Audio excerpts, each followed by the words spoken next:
Imagine discovering a GPS tracking device attached to your vehicle. Most people would immediately remove it. That is exactly what Tiana Beverly and Derek Hearing did after finding trackers on their cars. Later, they learned those devices had been placed there by law enforcement officers. The police were far from pleased when the trackers disappeared. That raises several questions. If a police tracking device is found on your vehicle, are you allowed to remove it? Can you discard it? Could doing so lead to criminal charges? These questions are not merely theoretical.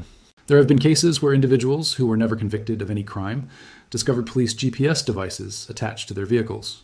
One of those disputes eventually reached the Supreme Court and reshaped the legal standards surrounding vehicle tracking.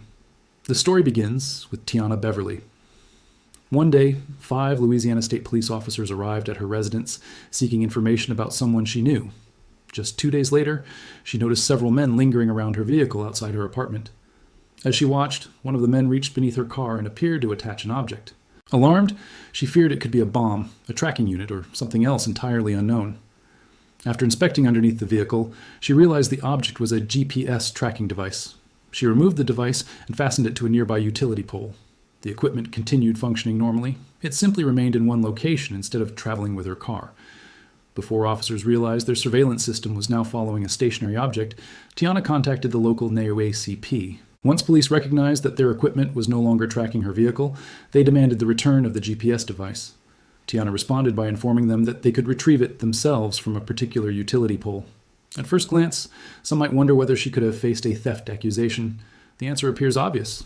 Yet a remarkably similar situation led to exactly that claim against Derek Hearing in Indiana several years earlier.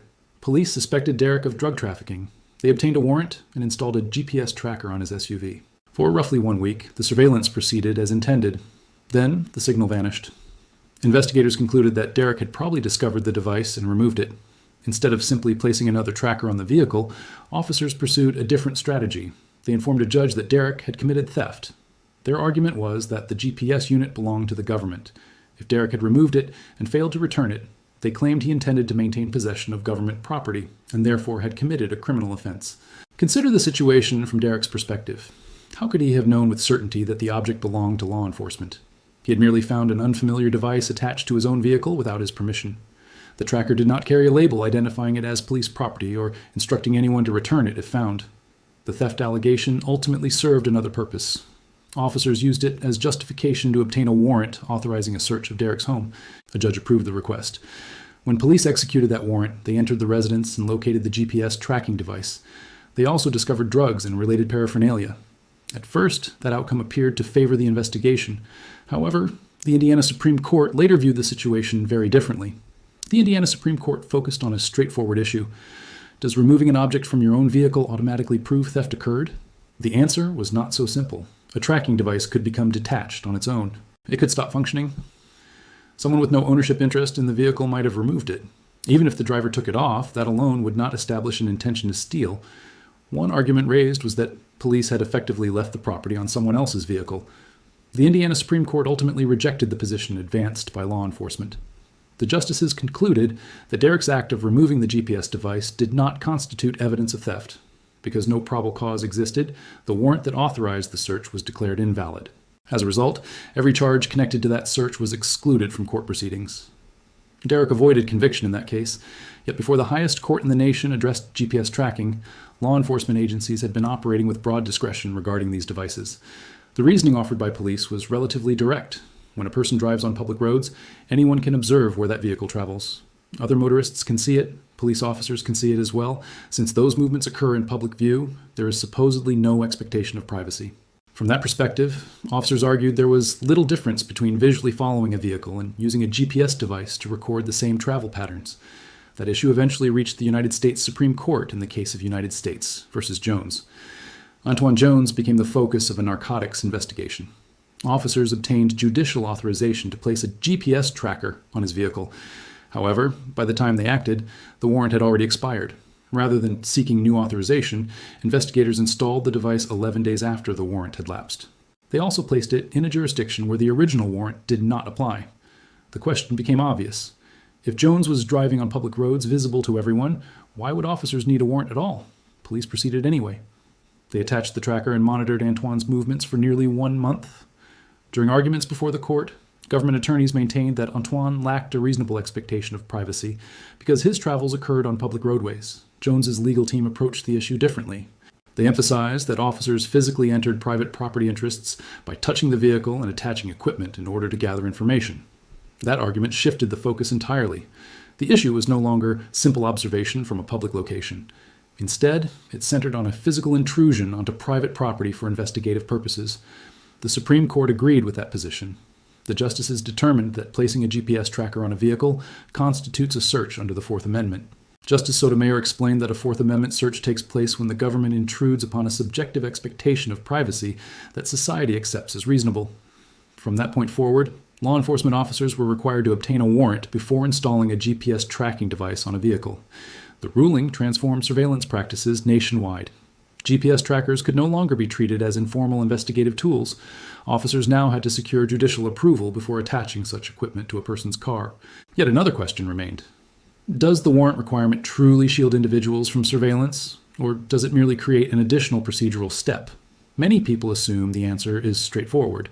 They believe that once a judge reviews the evidence and approves a request, constitutional rights have been fully protected.